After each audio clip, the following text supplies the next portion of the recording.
Good evening, everybody, and welcome to this ninth webinar of the Aligner series of OHIS. The topic for today is class 2 malocclusion camouflage in adult patients using clear aligners. But first of all, let me introduce myself. I'm Vincenzo Danton, I'm professor at University of Naples, and today I am lecturing from Naples. You can see a few pictures of my beautiful city, and you are all welcome here in our university and in our city. You can visit. I hope after this COVID-19 emergency, and we will meet each other. I am currently working as professor at University of Naples, that is the oldest public university in the world. And our postgraduate school in orthodontics has more than 30 years since it was founded. So, this webinar series is about aligners.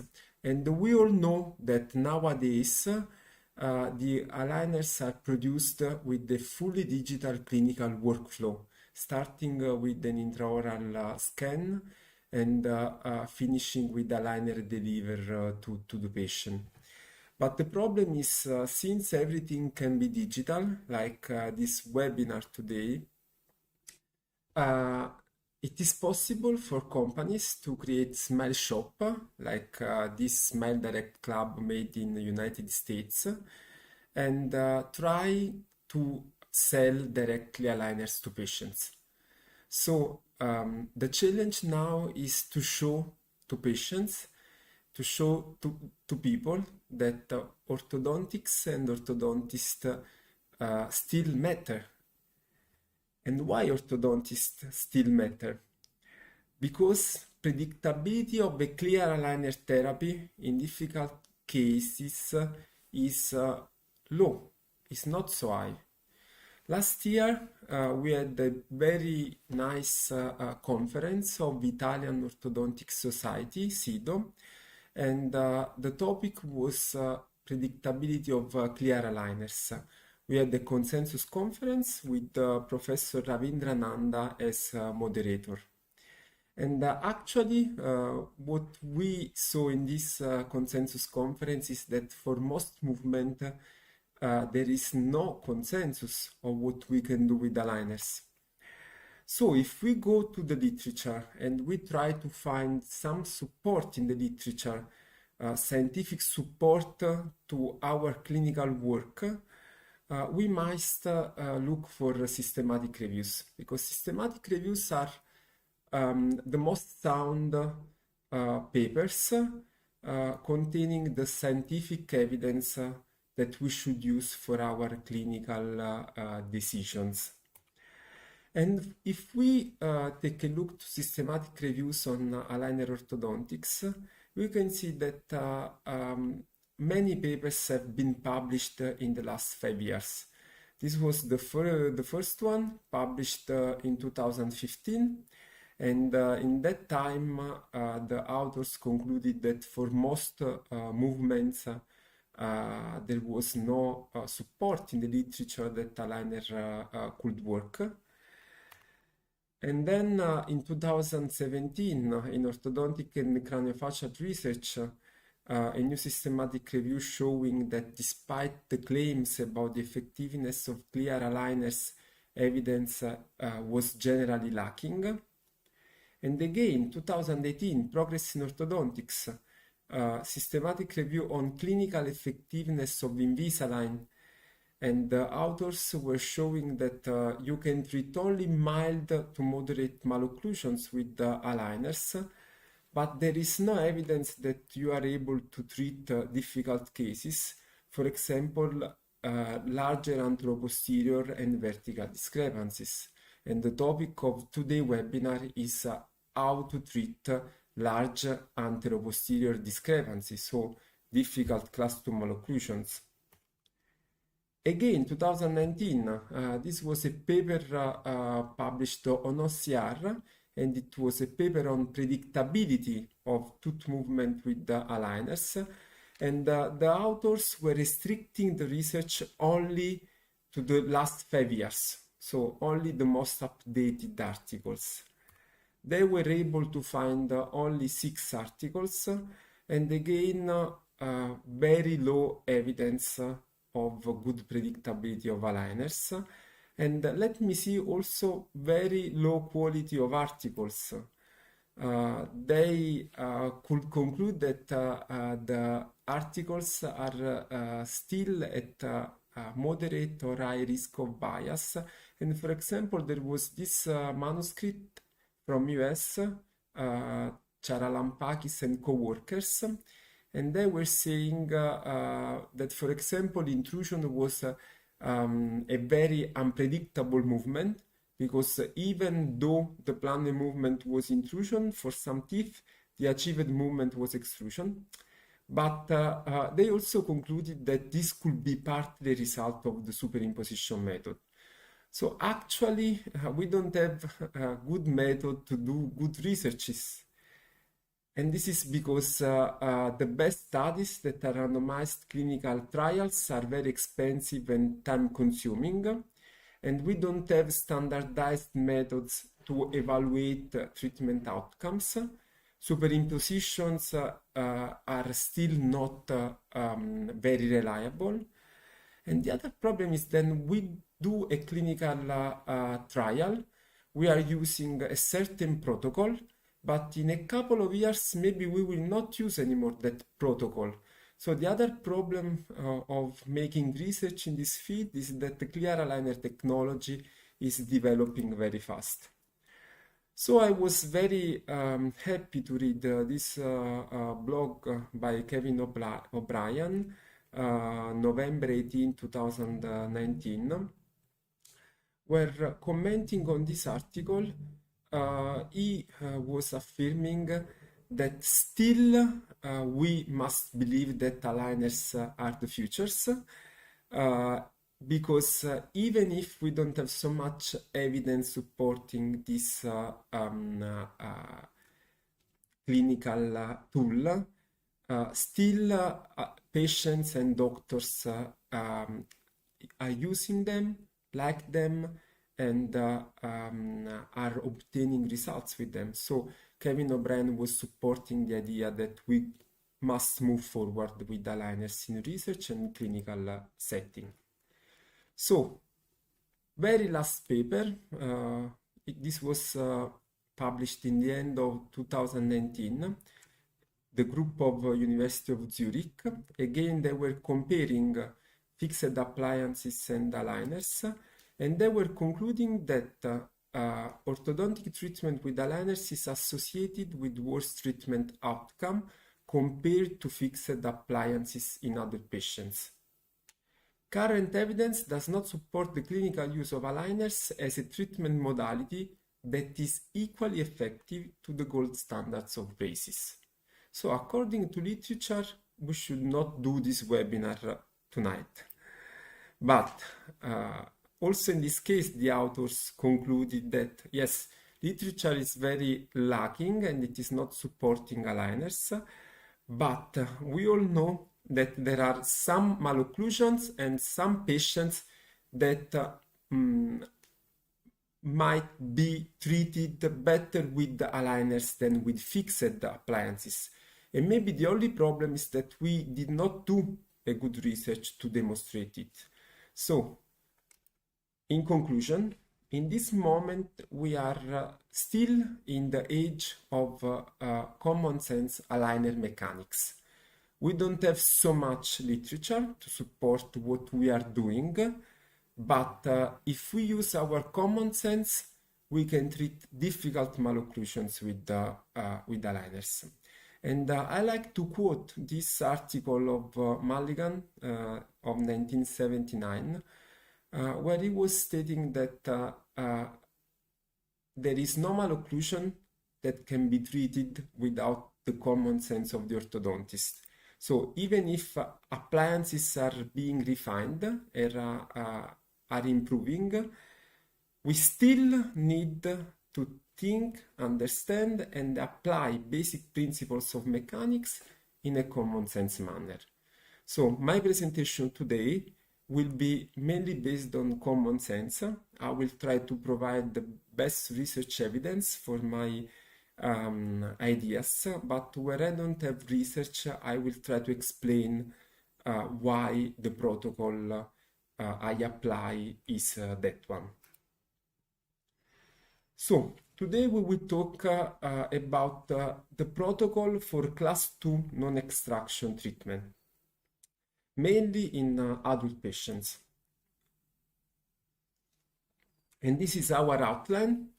We will try to revise step by step what are the different possibilities, the different treatment options that we have to correct the class 2 relationship. Let's start with the molar derotation. And I will show just one case, a very simple case of a 20-year-old patient. And I'm showing this patient because basically he is a class 2 skeletal patient. You can see that the profile is very convex and there is lip incompetence, but his teeth are almost straight. And if we take a look to the occlusion is almost class 1 occlusion. We have just a slight tendency to class 2. Why this patient is a skeletal class 2 and a dental class 1? Because we have a huge proclination of lower incisors. So we have dentoalveolar compensation that is compensating for class 2 skeletal malocclusion. And this is the cephalometric analysis for our patient, where we can see the huge proclination. We have lower incisors at 116 degrees on the mandibular plane. So we were using molar derotation to place upper cuspids in class 1 to retrude upper incisors, and then we are retruding lower incisors with the interproximal reduction, with stripping. So in this case, molar derotation basically is the treatment plan, because we can retrude incisors with space from molar derotation. Of course, to work, this must be very predictable. And we know that every time we perform molar distal rotation together with a slight distalization or with the distalization of molars, the rotation of molars is very predictable. Why? Because we are pushing our molar from the buccal side and we get for free the moment that is derotating this molar. Of course, the patient was using class 2 elastics as an anchorage to retract anterior teeth, and the use of class 2 elastics was just in the night.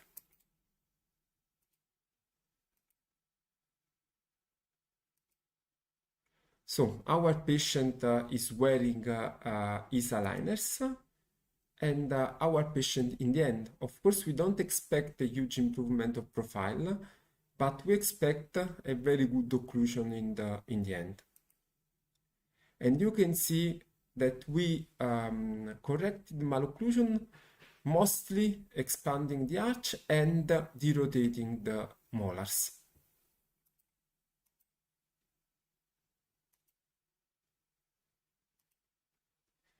And we could do this correction, this very slight correction, without worsening lower incisor inclination, because we had already very proclined lower incisors.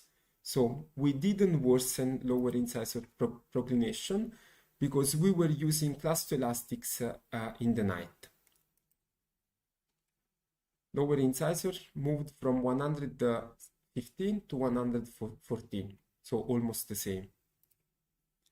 And what is nice in this case is that once we put the patient in the correct occlusion, then we let this patient free of growing, and actually he grew up pretty well. Now he has a fine profile, nice profile, and after 2 years, still very good occlusion. And this is the comparison before, after treatment, and after 2 years. So, molar derotation is, of course, a very good way of gaining class relationship when we are treating a class 2 patient. But the other major point is that we don't have so much problem in growing patients, because in growing patients we can use class 2 elastics as we use in fixed appliances, and we will get almost the same effect. This is a paper that we have just submitted to orthodontics and craniofacial research. And what we have shown in this paper, made together with Simona Dianiskova of University of Bratislava, is what are the therapeutic effects of class 2 elastics together with aligners compared with class 2 elastics together with the fixed appliance. We included growing patients with a skeletal class 1 or a skeletal class 2 and with the class 2 occlusion. We excluded patients with the craniofacial anomalies. And we were able to enroll 31 patients treated with fixed multi-bracket appliance plus class 2 elastics, and 31 patients treated with aligners, Invisalign, plus class 2 elastics. We made cephalometric measurements for those two groups of patients. And what we were able to see is that the mechanism of correction of class 2 is very similar. So there is no difference in the AN Pogonion change in the two groups. Also, there is no worsening of the vertical dimension that maybe we would expect with class 2 elastics, but we will not see a worsening with posterior rotation of the mandible. We could see about 5 millimeters in both group, 5 millimeters of mandibular growth. This is almost normal growth, plus a little bit of therapeutical effect of class 2 elastics. We could imagine that with class 2 elastics, we have like 1-2 millimeters more mandibular growth in both groups, with fixed appliance and with aligners. But the most important result was that with aligners, we could control much better lower incisors. So we had 5 degrees of proclination of lower incisors with braces and class 2 elastics, while we had no proclination at all with aligners. So the main difference between fixed appliances and aligners is that we are able to control much better not only the vertical dimension, but also the inclination of incisors. And I hope this paper will be published soon so you can read it. In conclusion, clear aligner therapy presented a better control in the proclination of the lower incisors. But basically, the mechanisms of correction of class 2 malocclusion is very similar for aligners and braces. But let's move to the difficult part. The difficult part is when we want to treat adult patients. So, in adult patients, of course, we use molar derotation, but we will add much more distalization. In growing patients, we don't like to distalize. we prefer to let the mandible grow because we have this growth in the average 5 millimeter that will help us in correcting the class 2 relationship. But in adults, we don't have this mechanism, so we have a different mechanism that is very good in aligner orthodontics, and this distalization. And this is demonstrated in most systematic review. We know that is demonstrated in literature that we can predict in a predictable manner distalize up to 2.5 millimeters upper molars. And this number is increasing because in the past it was 1.5, now it is 2.5. What is the most common protocol for distalization? Of course, there are a lot of protocols, and almost every orthodontist has his own protocol for distalization. But what is the most common? The most common is to do sequential distalization. This sequential distalization can be slow, and I call it 50%, or fast, and I call it 25%. What does it mean? It means that in 50% protocol, the 7 start. After half of movement of the 7, the 6 start. After half of the movement of 6, the 5 start, the second premolar, until we can retract anterior teeth. In the 25% protocol, the 7 start. After only the 25% of the movement, we already moved the 6, and then we move the second premolar, the first premolar, so this is much faster. So what will be the difference? The difference will be the anchorage needed, because in the 50% protocol, we will need less anchorage. We will lose less anchorage. As anchorage, we will see we are using class 2 elastics, or sometimes we are using temporary anchorage devices. So this is a graphic representation of the 50% protocol. We start with the second molar, then the first, second premolar, first premolar, and then anterior teeth.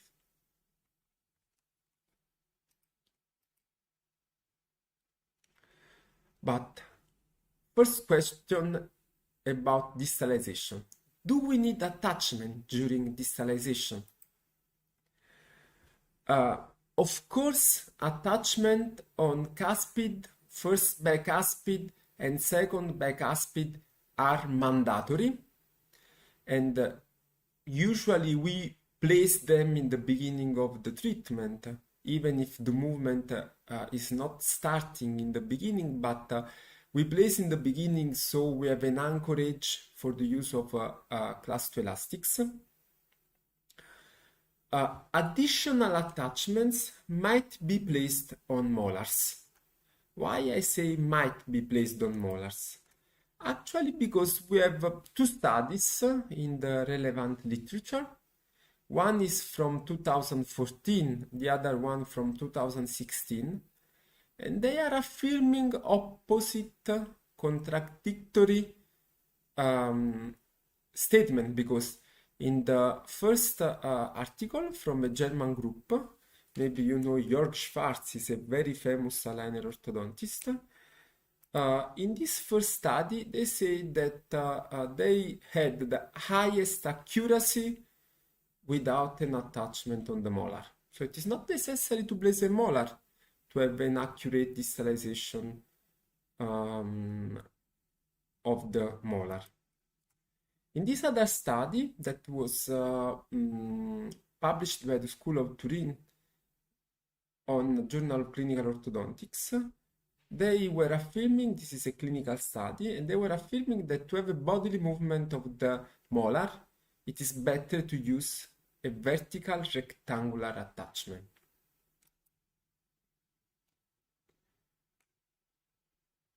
So, what is the truth? The truth is that whatever you are doing, if you are not using the attachment or if you are using the attachment, the first movement you will get is always distal inclination of molar. So in the beginning, it is always distal inclination of the molar. This is a finite element analysis that we published a few years ago that is demonstrated. When I am distalizing, first movement is always distal inclination. But the mechanism of the movement of the molar is a little bit different than the mechanism of the movement of cuspid and bicuspid. Because in the case of the cuspid, what we do is to place a rectangular attachment. We push backward the cuspid to distalize it, and we use the attachment to give a couple of forces to provide a moment to control root movement.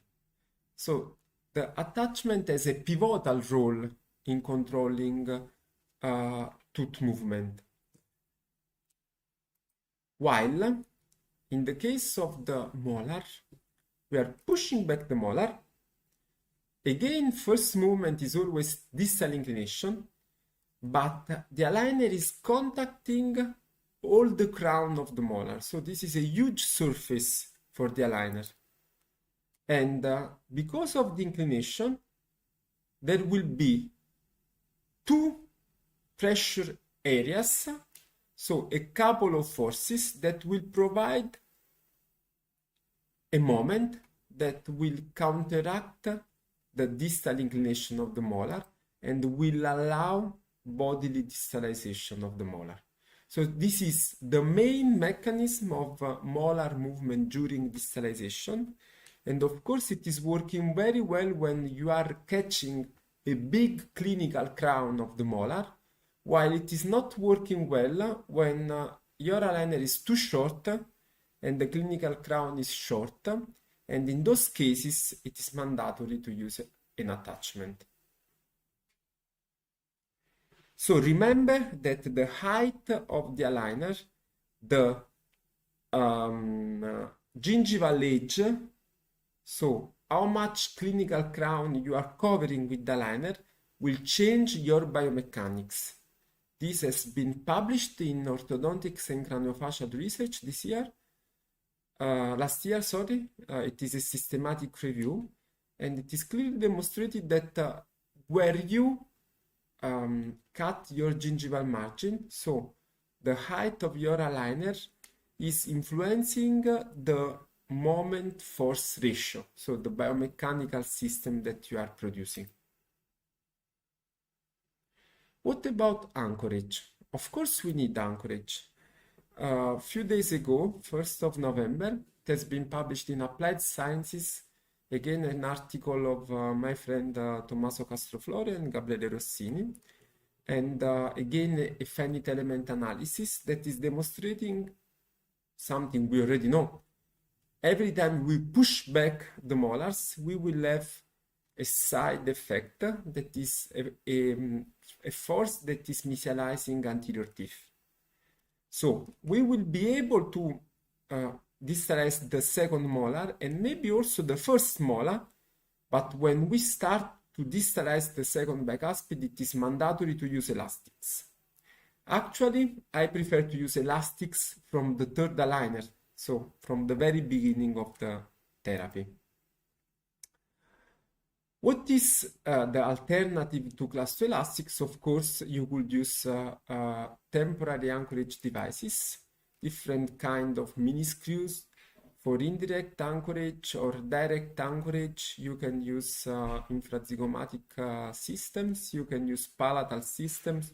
You know, there is no limit to your fantasy. But today I will talk of protocols with only aligners. So what you can do only with aligners and elastics. So let's see if this distalization is really a good system to correct a class 2. We have a patient. She's 24-year-old. She has already had the treatment when she was 14. And she's coming because she doesn't like a smile. She's aware that she has an open bite, and somebody told her that to fix this malocclusion she need extractions in the upper arch. This is the intraoral situation. We have a class 2 edge to edge in both sides. It is easier to understand the class 2 if we take a look to the models. We have a minimal overbite and a little bit of contraction of the arches.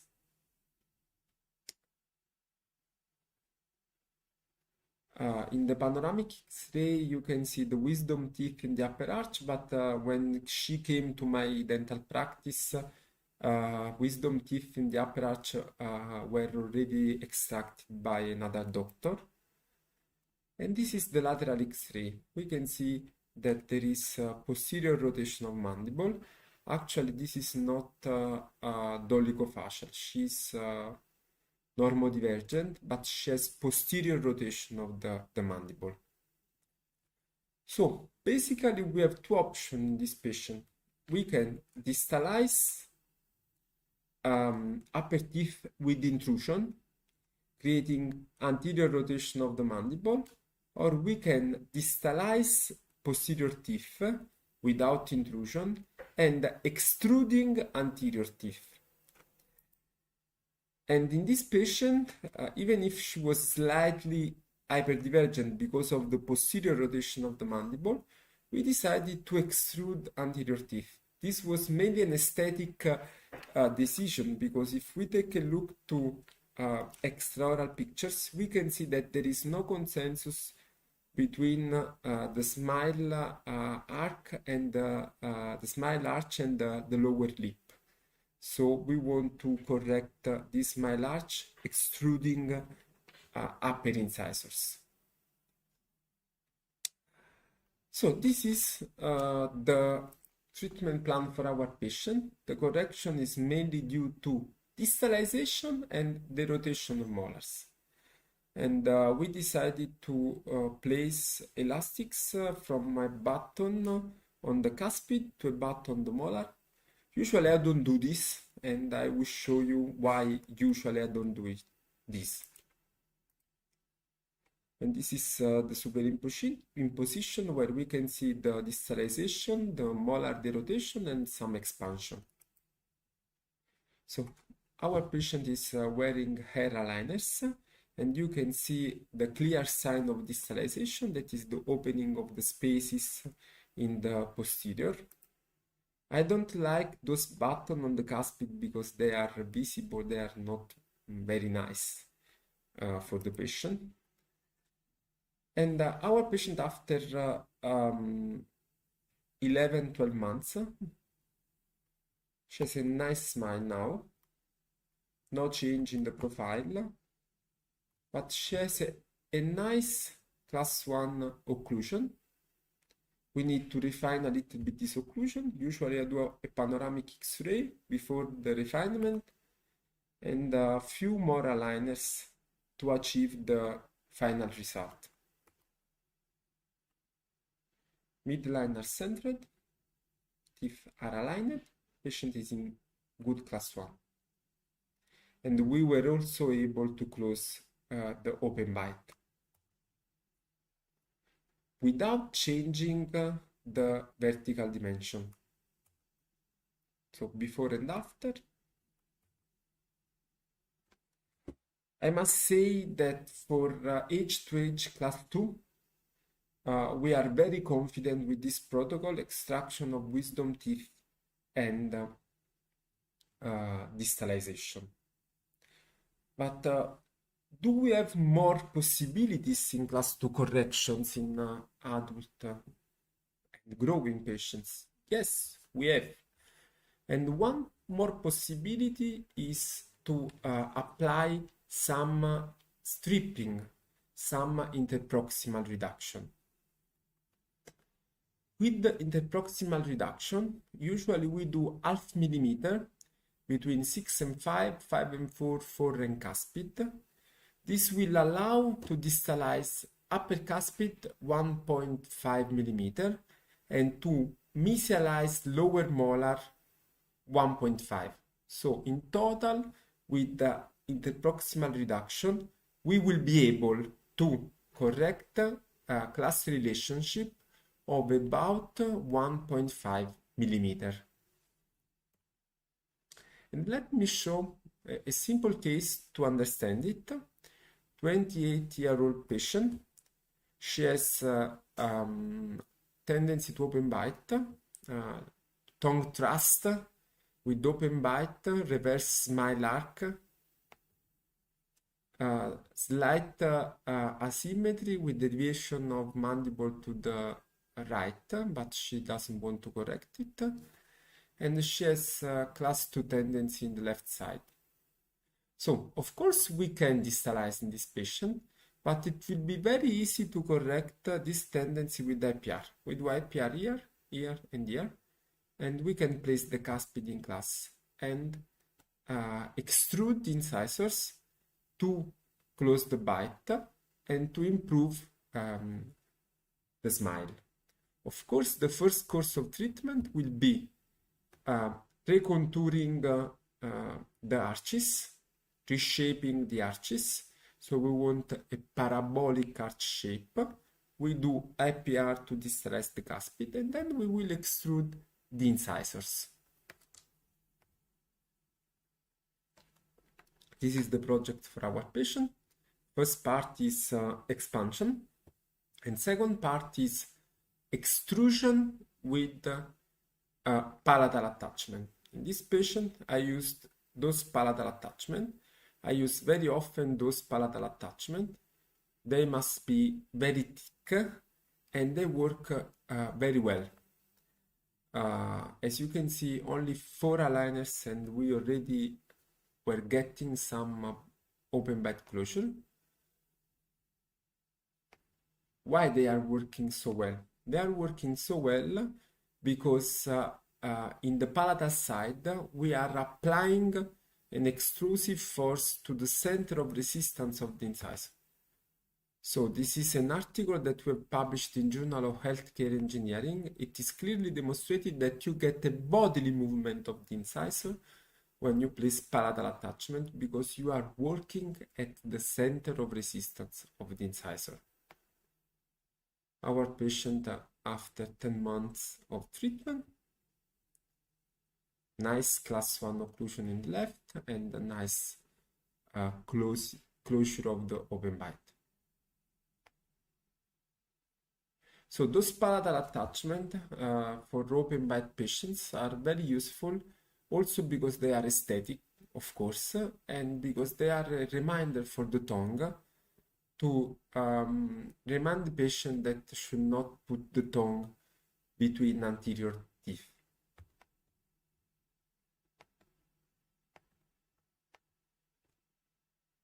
Okay, but we have still one more mechanism that we can use. This mechanism is an extensive use of class 2 elastics, not only to have anchorage during distalization, but also to have an active correction of the class 2 relationship. This is the way I usually use class 2 elastics. I place them in a small hole between cuspid and bicuspid. The vector is very good, and also it is more aesthetic than placing class 2 elastics directly on the cuspid. So what I expect using full-time 22 hours per day class 2 elastics, I expect something like this: a correction of the class 2, not only with distalization, but also with movement of lower dentition forward. How I can visualize in my check this correction? Basically, there are 2 possibilities. First possibility is in the end, I see a jump. Second possibility is during all the treatment, I see the class 2 relationship correction. I prefer the jump. The jump is much easier and you can control much better what you are doing. So it is not necessary to have this correction simulated all over the treatment, but much better you do your setup, you align, you level, and then you visualize the jump. But is this jump fiction or reality? Because of course we do this jump in growing patient, and as I have just shown, in growing patient we have a very powerful mechanism that is helping us, and it is growth, because they are growing in the average 5 millimeters, so they are helping us a lot in class 2 correction. But in adult patient, the effects will be mainly dentoalveolar. So we will get rotation of the occlusal plane, we will get some distal movement of upper dentition, maybe an additional distal movement to what we get with distalization.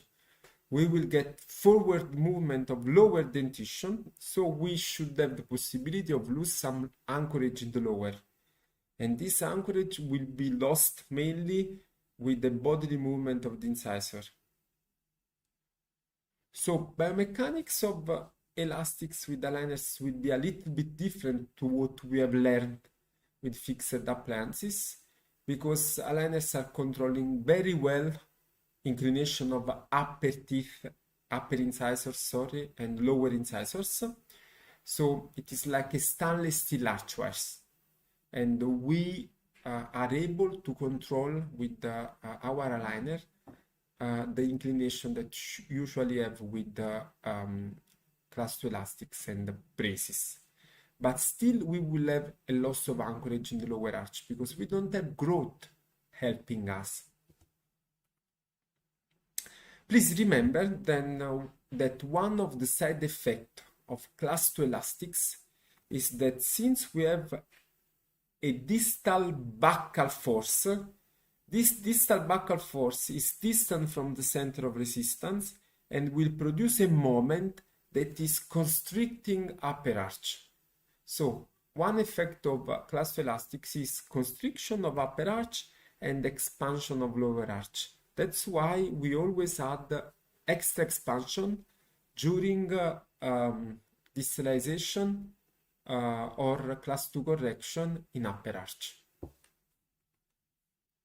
So let me show an example of a case that have been treated with this protocol. She's 25 years old.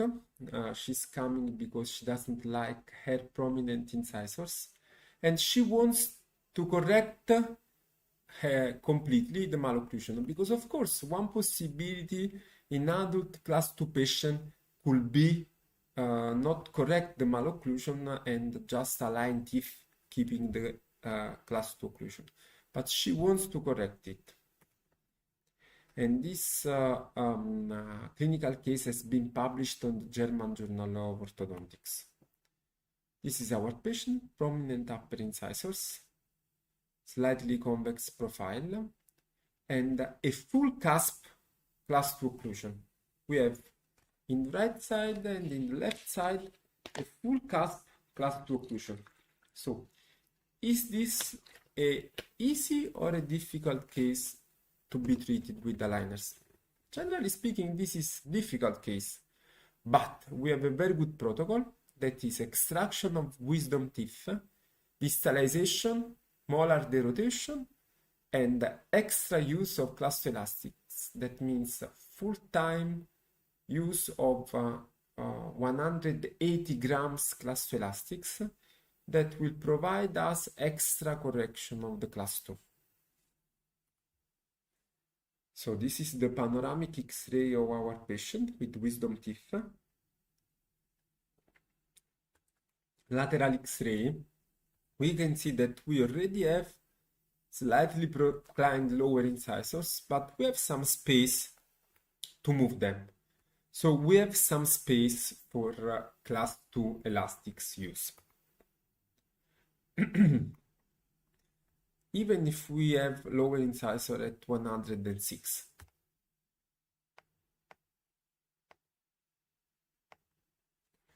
So what are the treatment alternatives for our patient? Of course, we have orthodontic, orthodontic surgical treatment, so surgery. And maybe the treatment I would prefer is an extraction treatment with extraction of upper first bicuspids. This is very predictable in this patient, but the patient was asking for a non-extractive treatment that actually it is still an extraction treatment because we are extracting wisdom teeth. But how we will make our project? Basically, in the first project, we will ask for 4 millimeter of distalization in upper arch and 1.5 millimeter of anchorage loss at lower arch. And then we will decide if we need IPR. So this is the project. You can see the distalization in the upper arch, and in the end, we can see the jump. This does not mean that the correction due to class 2 elastics, so the jump, is really happening in the last aligner.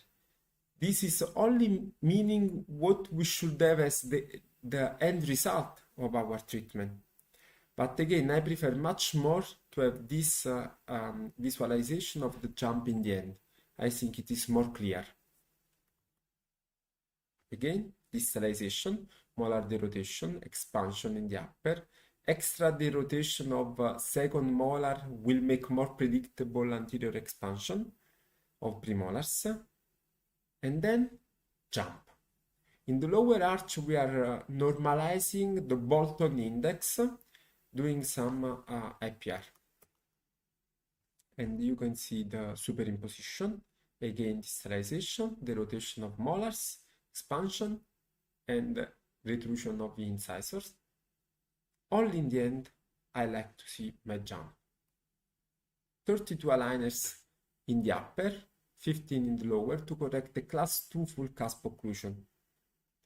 And our patient is wearing aligner number 13. What we see? We see space opening in the posterior. So this is the clear sign of distalization that is occurring. First the 7, now we are moving 6 and 5.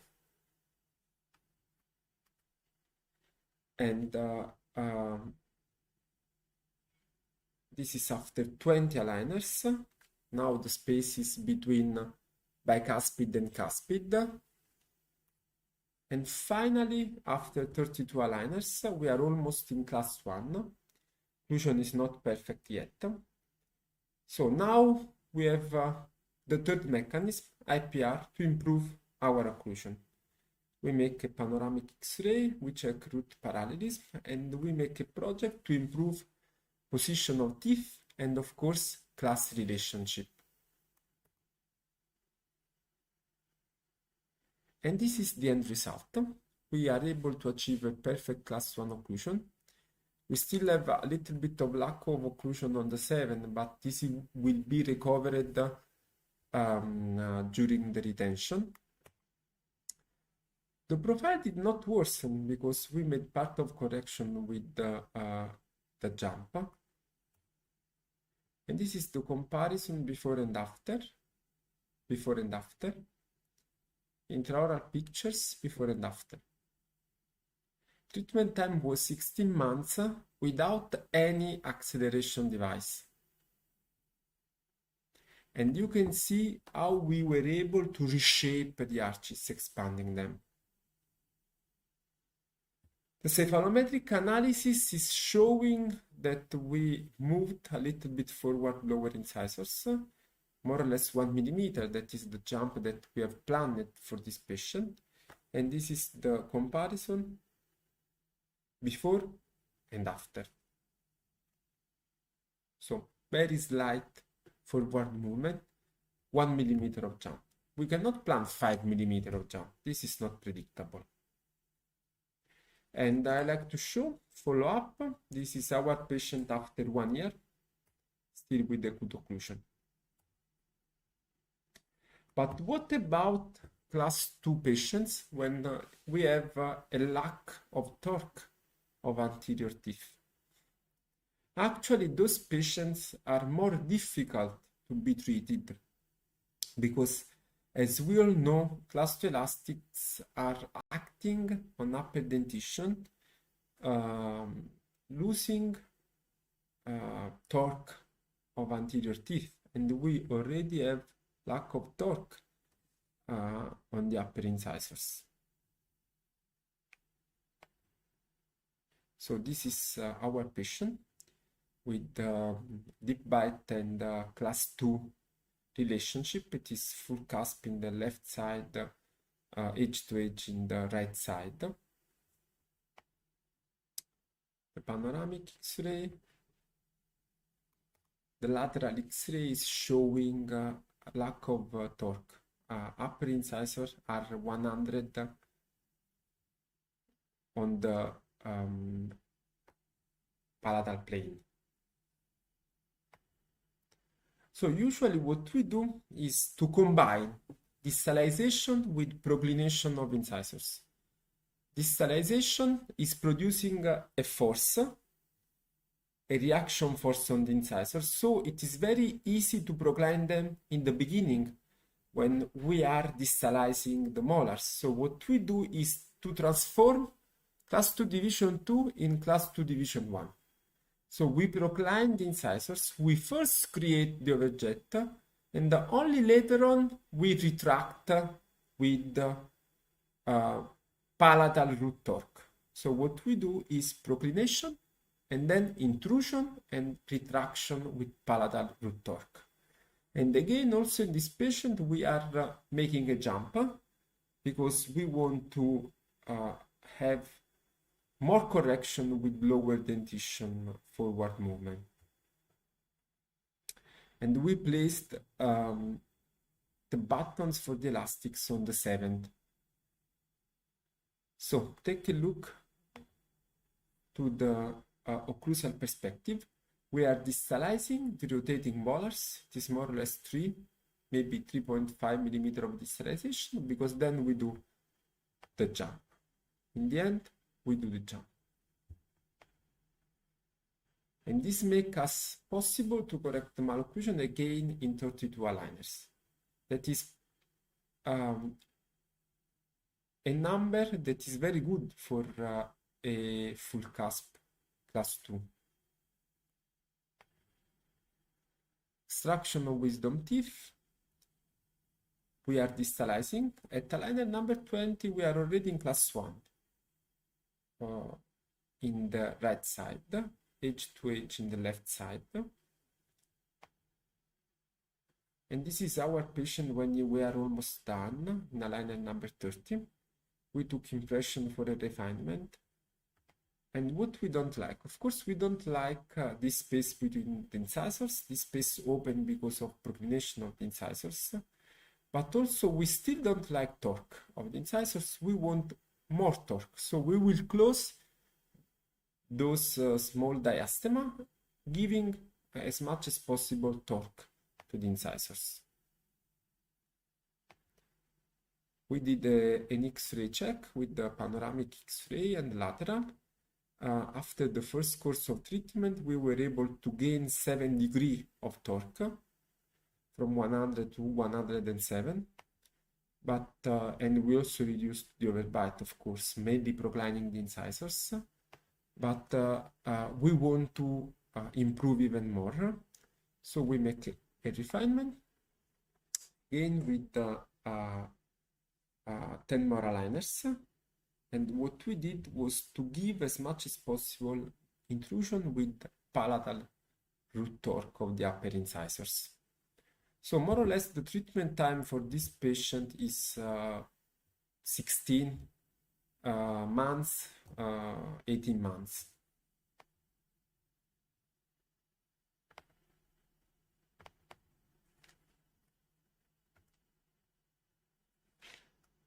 Sorry.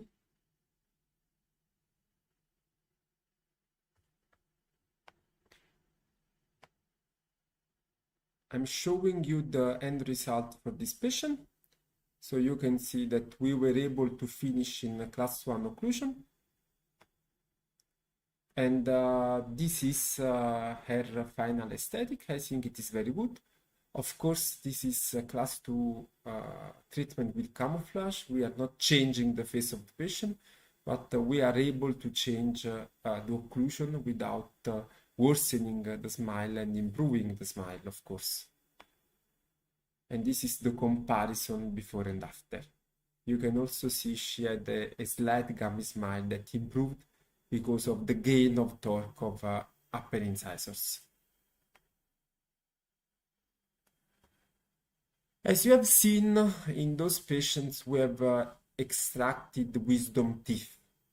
But now the question is always necessary to extract wisdom teeth to distalize in adult patients? Because usually I don't extract wisdom teeth in growing patients, of course, but we need it in adult patients.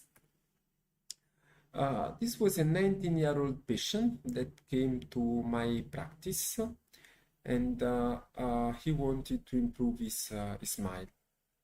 You can see that the upper midline is centered,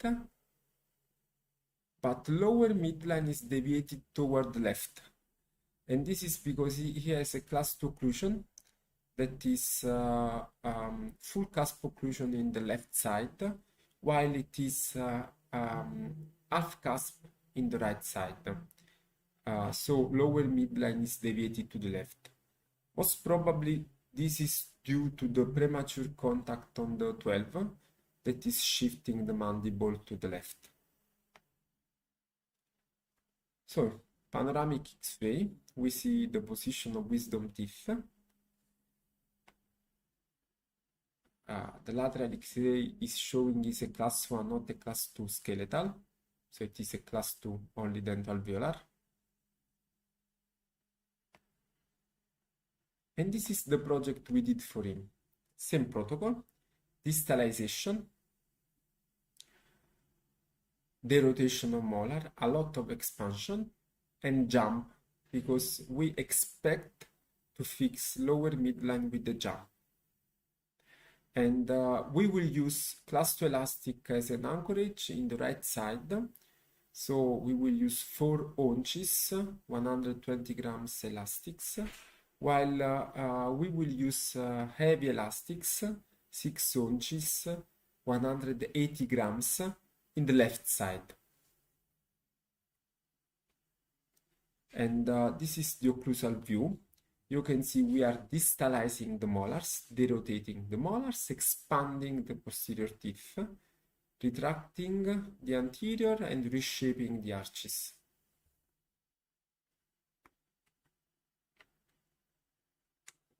But what about wisdom teeth? Should we extract them or not? Yes, we should. If we want to distalize, we should. But this patient refused extractions of wisdom teeth. And actually, which evidence do we have in literature that we must extract wisdom teeth? We don't have evidences. We have just an article, a systematic review of Carlos Flores-Mir, that is saying the effect of maxillary second, third molar eruption stage on molar distalization appears to be minimal, but the evidence is very low. So I think we don't have good research evidence, but my common sense tell me that if I want to distalize in this patient, I have to extract wisdom teeth. If we don't extract wisdom teeth, maybe we will not achieve a real distalization. And this is our patient during the treatment. We are distalizing, derotating the molars, expanding, using our elastics to correct the class relationship. But after 48 aligners, so a huge number of aligners, we were not able to fix the class 2 relationship. Why? Because we did not distalize because of wisdom teeth. So we are still in class 2 relationship. We need to make refinement. And we need also to correct some mistakes that we did. because we should have given more torque to upper incisors, and we should have leveled better lower curve of SPE, extruding bicuspids or intruding anterior teeth. So refinement for our patient will be with torque of anterior teeth, extrusion of lateral incisors, and leveling of lower curve of SPE plus a jump. Again, on the lateral incisor, we place some thick palatal attachment because we want to extrude those lateral incisors without losing torque. The article that I showed before.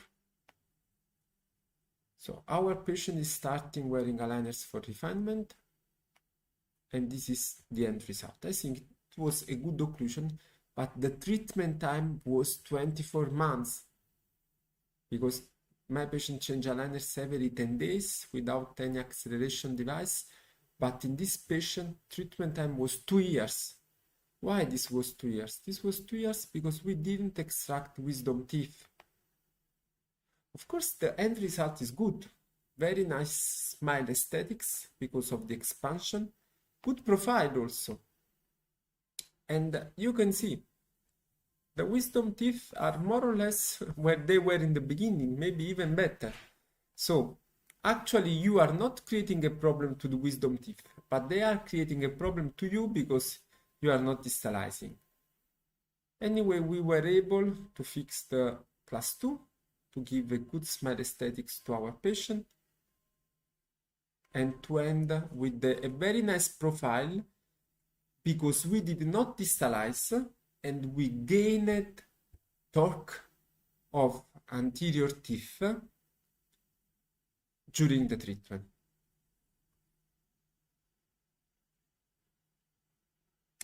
And again, I like to show 1 year follow-up for this patient to show that he has a very nice occlusion, even in the end, even after 1 year. So this case was a case with the class 2 occlusion in both sides, but with an asymmetry because lower midline was shifted to the left. And with this case, we go to the next topic, that is how we can treat asymmetric cases, class 2 malocclusion asymmetric cases with aligners. Is it important? Yes, it is important. Why? Because class 2 subdivision account for the 50% of all the class 2 malocclusion that we are treating. Since in my region, class 2 is the most common malocclusion, with class 2 we survive, we earn our money. And with class 2 subdivision, of course, we can work as orthodontists. So we must have a good protocol for treating asymmetric cases. But asymmetric cases are really, boring cases because they are difficult. If we take a look to the literature, there are many components that can create this asymmetry. Can be a skeletal, can be a dentoalveolar. And in general, we can classify dentoalveolar class 2 subdivision according to Johnson classification 2007 in two main types, type 1 and type 2. Type 1 is class 2 subdivision with lower midline deviated. This is the most frequent, the most common, and also the most difficult to be treated. On the other side, we have class 2 subdivision type 2, that is a class 2 subdivision with the upper midline deviated. And lower midline is deviated in the 2/3 of patients, while upper midline is deviated in the 20%. The others are a mixture of upper and lower midline deviation. Of course, we must be aware that we have many possibilities of mandibular skeletal asymmetry due to congenital, developmental, or acquired etiology, and we must know it and we must make a good diagnosis. But on the other hand, a lot of our patients have a mild skeletal asymmetry and we will not treat it. We only treat the endoalveolar component of the malocclusion. So once the diagnosis of our dental asymmetry is established, we must define the specific goals of our treatment. And it is very important to act addressing asymmetry in the early stage of treatment because asymmetry is the most difficult part, the correction of the asymmetry. So, if we are using a fixed appliance, a continuous arch wire, straight wire mechanics are not good because they will create canting or other problems in the occlusal plane.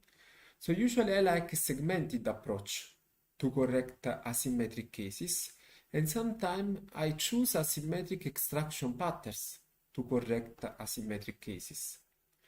But why nowadays, for all the cases with asymmetries, dental-alveolar asymmetries, I prefer aligners? Why aligners? Because with aligners, we can create a segmented approach. How? Distalizing or mesializing. With segmental distalization, with sequential distalization, we are adopting a segmented approach. We don't move some teeth, that will be the anchorage, and we move other teeth, that will be the active part of the treatment. So this is a segmented approach. And this segmented approach can be used also in vertical asymmetries because we can do selective intrusion or extrusion. Furthermore, in most cases with lower midline deviated, we have also some shift of the mandible. So aligners help in deprogramming the masticatory muscle when we have mandibular shifts from centric relation to maximum intercuspation. So let's start with a first case.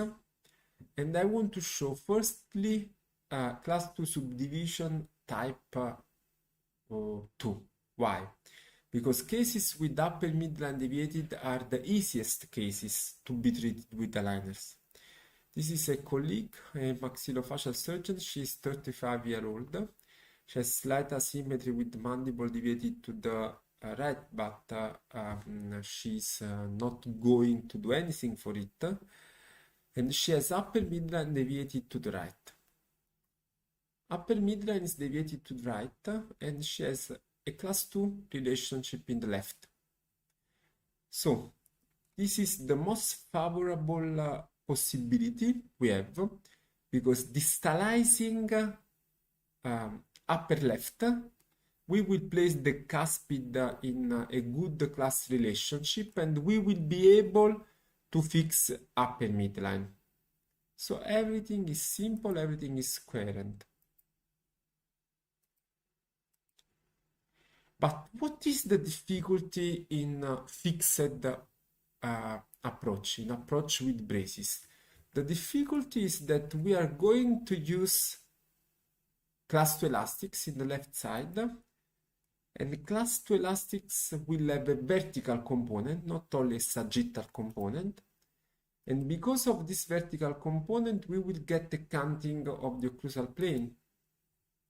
Maybe we can use some mechanics, for example, V-bend to counteract this canting, but these are also mechanics that can be dangerous if the patient is not wearing elastics properly. So it is difficult to manage because we are transforming a sagittal malocclusion in a vertical malocclusion if we create a canting. So how we manage it with aligners? Distalization 50%. We only use elastics in the night, so no side effects of the elastics. We place the cuspid in class 1 and then we fix the midline. So very simple, very reliable, very predictable treatment.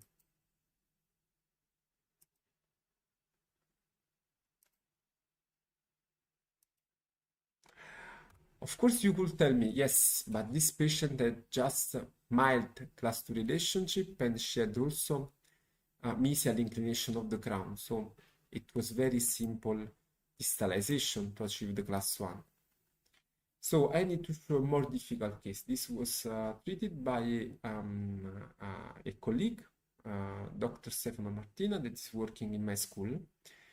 It is a patient with an hypertrophic right masseter. She also had TMD problem that were addressed before the orthodontic treatment. And as you can see, she has upper midline deviated to the right. Lower midline is centered, but with some canting of lower occlusal plane. And this is the intraoral status. We have almost class 1 in the right side, while we have a full cusp class 2 in the left. So we need to distalize almost 5 millimeters in this patient to get the class 1 relationship. We don't have the wisdom tooth, so we are lucky in this patient. And the other record I like to show is lateral X-ray, because you can see that the patient is high angle, is hyperdivergent. So the use of class 2 elastics could increase the divergency and also could procline lower incisors. So if we use a fixed appliance, we have 3 possible side effects: canting of the occlusal plane, proclination of the incisors, and increase of divergency. So better to use aligners. We did some IPR in the lower and distalization in upper left, centering the midline.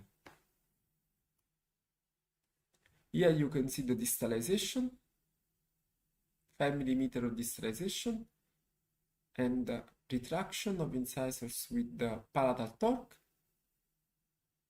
to center the midline. This is the patient during the treatment. You can see space opening during the distalization. Now molar is almost in class, cuspid is almost in class, and now midline is centered. We were able to keep a good torque in the end of the incisors. This is comparison before and after. Before and after. Sorry, comparison between our project and the end of treatment. Before and after. And also the arch reshaping that we did in upper arch. Before and after. And what is very nice is the control of the vertical pattern that aligners are providing. This is because of the bite effect of the aligners. So in those patients hyperdivergent and with proclination of lower incisors, aligners are helping us a lot in control the divergency. But what about class 2 subdivision type 1? That means lower midline deviated. We have already seen a case before, the case of the young guy that didn't want to extract wisdom teeth. And what I told you is that, of course, we have to understand if there is a shift of the mandible, and then we will use class 2 elastics more in the side of the class 2 relationship. In most of these cases, we will have a centric occlusion centric relation discrepancy. And to be honest, this is the most difficult part. I say this is the part that makes me crazy. And I would like to show you a case that it is really on the edge, you know. It is something very unpredictable.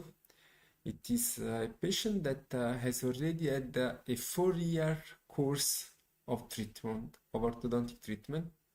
That's why he have straight teeth, but actually he still has some gummy smile and a deep bite. And actually, he has a class 2 relationship in the right side and a class 1 relationship in the left side. So upper midline is centered. You can see that he used to have a retainer, lingual retainer, so he had a treatment. And theoretically, the treatment I would have chosen for this patient is intrusion of incisors. So improve the gummy smile, reduce the overbite, and leave the class 2 in the right. But this was treated by my friend Matteo Piergentili. He decided to correct it. And actually what you are planning in those cases is to use the elastics in one side and to get a jump if there is a shift of the mandible. So starting panoramic X-ray, lateral X-ray, and the project for our patient.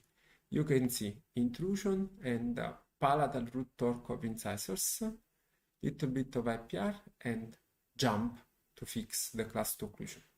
With the class 2 elastics used full time in the right side, 6 ounces, so 180 grams, and only in the night, 4 ounces in the left side. Show it again.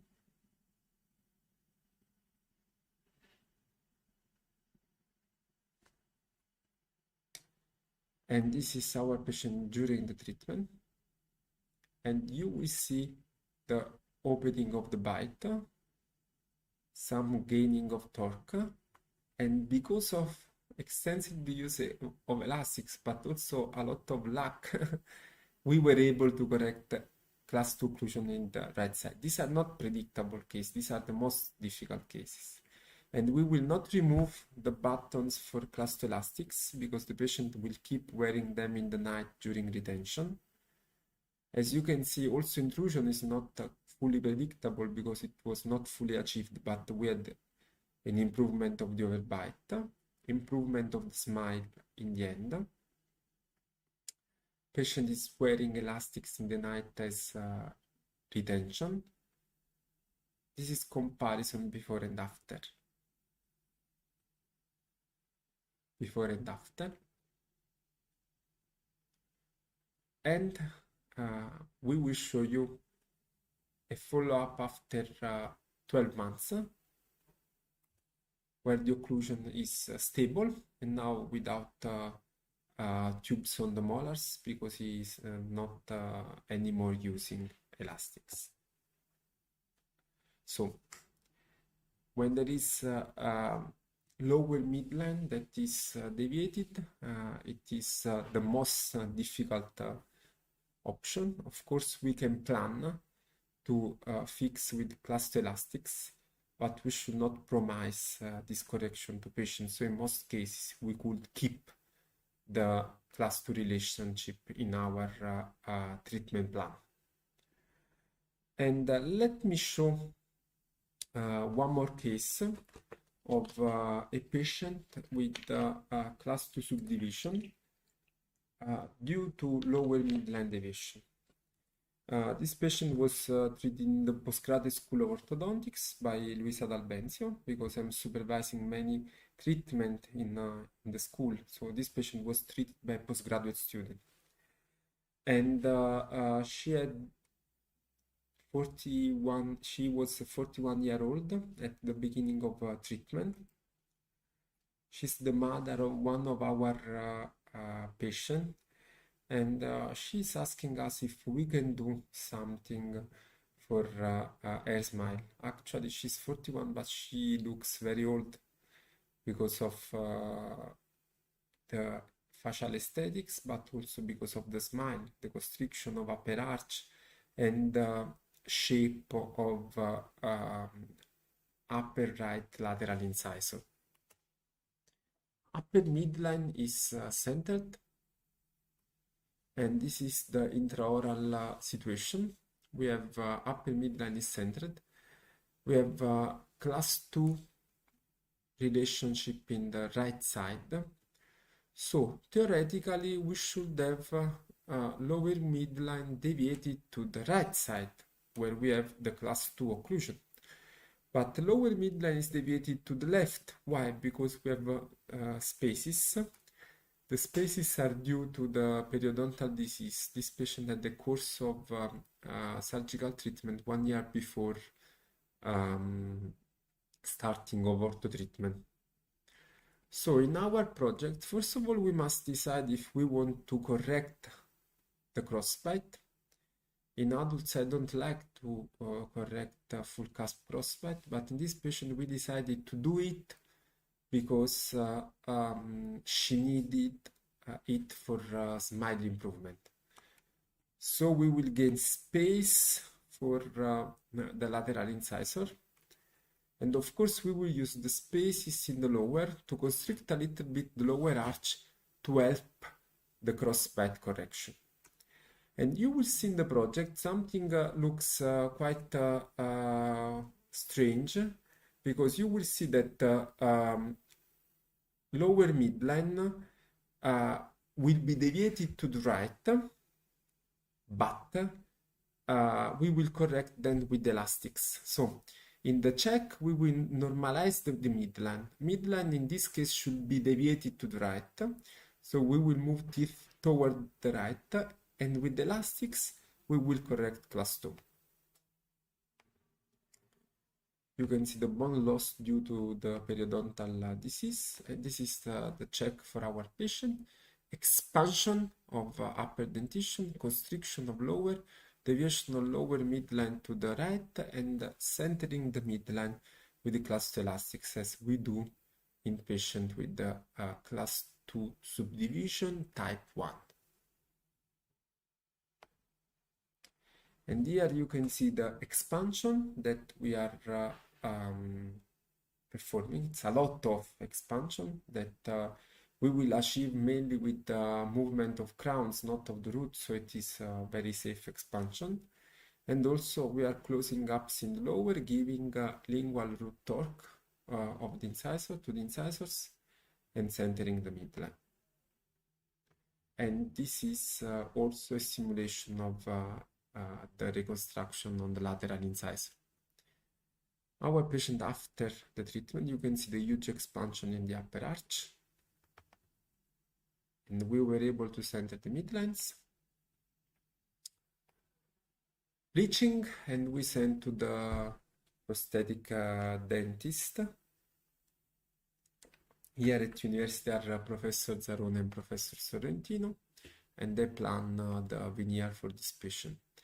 Actually, what we do is to place the peg-shaped incisor in the place where we want the zenith. So our guide is the gingival margin. If we place in the correct position, then it will be very easy for them to make a no prep veneer. This is the wax up, and it is possible to show to patient the tooth with the mock-up. And now the Professor Sorrentino is preparing just a little bit of enamel removal, and he does a temporary, a direct temporary with the spot etching. So this is the temporary. Now we are ready to try our veneer. The core of the veneer is in disilicate, lithium disilicate, but then there is also a layering of feldspathic ceramic on the veneer. And now we are ready to cement, ready for the luting of the veneer. This is immediately after luting, and this is after 2 weeks. So pre-op, mock-up, cementation, and post-op.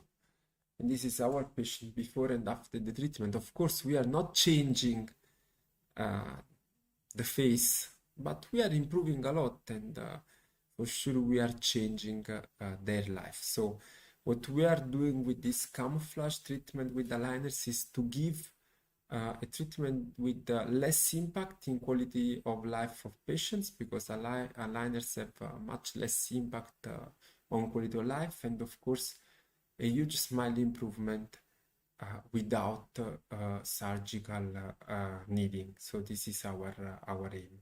And what I wanted to explain tonight is that nowadays we have very good, very predictable, common sense protocol to make this correction.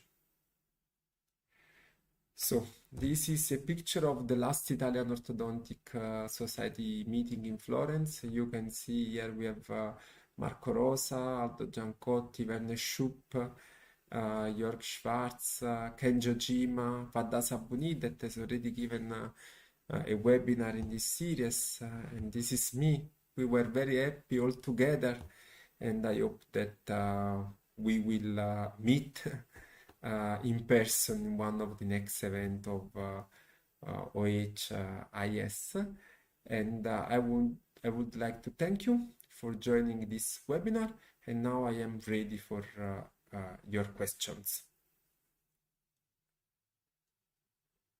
So we do have a question. Professor, in your experience, what is the difference between an aligner cut more or less gingival?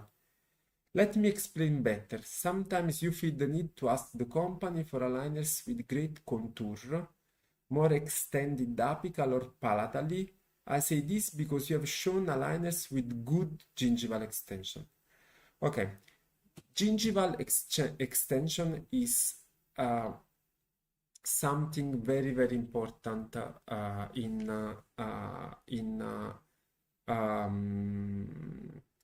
aligner orthodontics, and I was explaining this during my lecture, that it is going to change the biomechanics, and let me show something. So this is the article that I have quoted during my presentation. It was published in Orthodontics and Craniofacial Research in 2019. And as I told you, you will increase the moment to force ratio if you increase the gingival edge. So when aligners are cut too occlusal, you need a lot of attachments because the fitting is not good and you are not controlling the roots. Because to control the roots, you have to catch as much crown as possible. So I like to show you something is not related to class 2, but it is related to the control of the root position. So how we can give moment to control the root position, and to explain better this concept that we need a good gingival extension, okay? This was published by me and co-workers in the last March issue of Journal of Clinical Orthodontics, and we were really honored to have the cover of Journal of Clinical Orthodontics. And this is the case of a patient that came because she had pain to the lower left central incisor. It was very painful. She went to her dentist, and he was placing a flap on this tooth to cover the root because the root was exposed. Actually,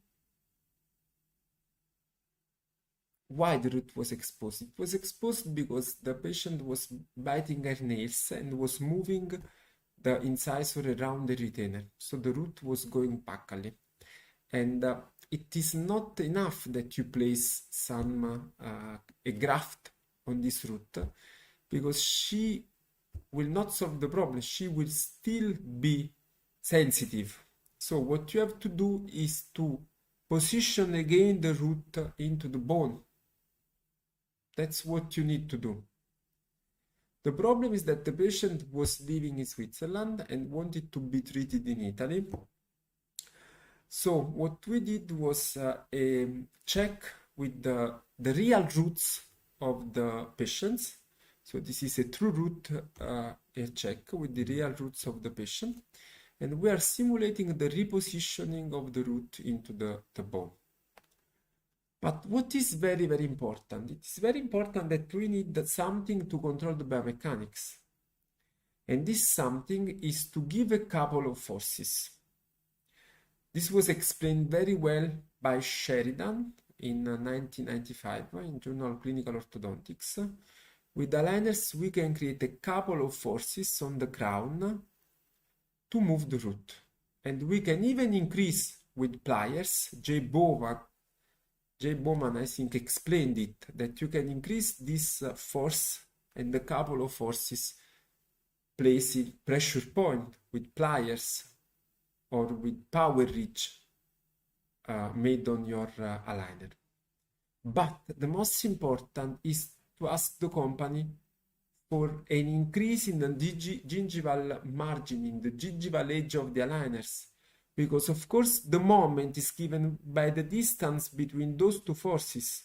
If you are not catching enough clinical crown, you will not have a good arm of the couple of forces, and this means that you are not having a good couple of forces that is giving you the control of the root. Okay? So it is very, very important, the gingival margin.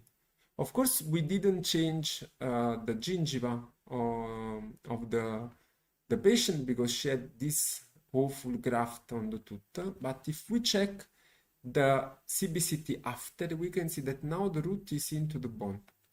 Maybe we can see in the sagittal view, this was the tooth before, the tooth after.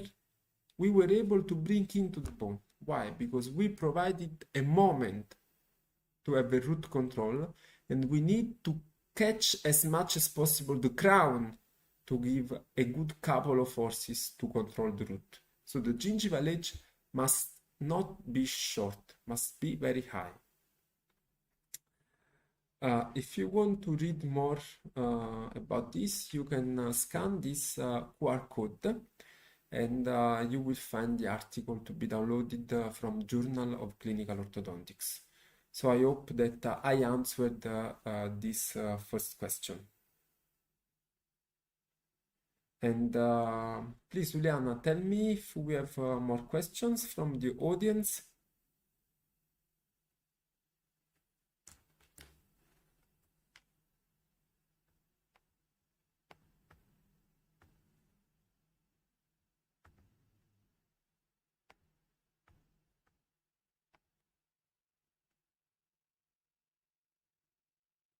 It seems that everything was clear because there are not questions.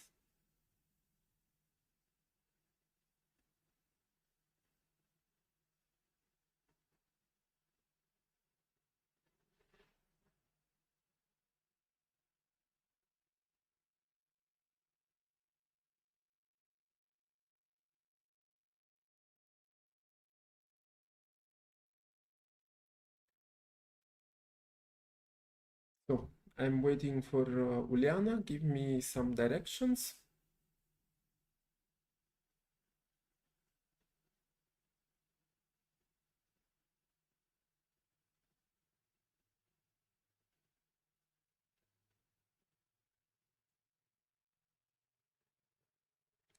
So if there are no more questions, everything is clear.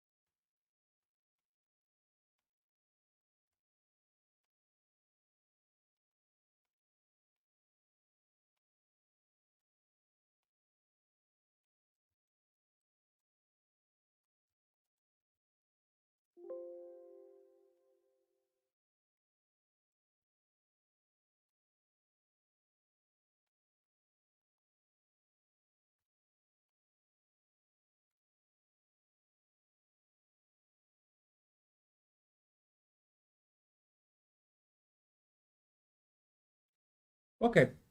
I think that you can address your question directly to OHIS, and they will forward me in a written form, or you can write me directly to my email that is vincenzodanto@gmail.com. I know that for different reasons there will be a lot of doctors that will watch this webinar